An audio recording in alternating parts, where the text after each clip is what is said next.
నరసరావుపేట పట్టణంలోని Barampeta BC colony Sattenapalli రోడ్డులోని ప్రజలకు ఎమ్మెల్యే డాక్టర్ చంద్రవాడ అరవింద్ బాబు చొరవతో బురద నుండి విముక్తి కల్పించారు. కోడెల శివప్రసాద్ స్టేడియం పక్కనున్న స్టామ్ వాటర్ డ్రైన్లో పేరుకుపోయిన మురుగును తొలగించారు.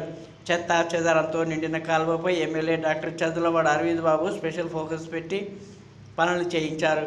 Barampeta BC colony Sattenapalli road వాసులు తప్పిన మురుగు ముప్పు అధికారులతో కలిసి దగ్గరుండి కాలువ శుభ్రం చేయించిన ఎమ్మెల్యే డాక్టర్ చంద్రవాడ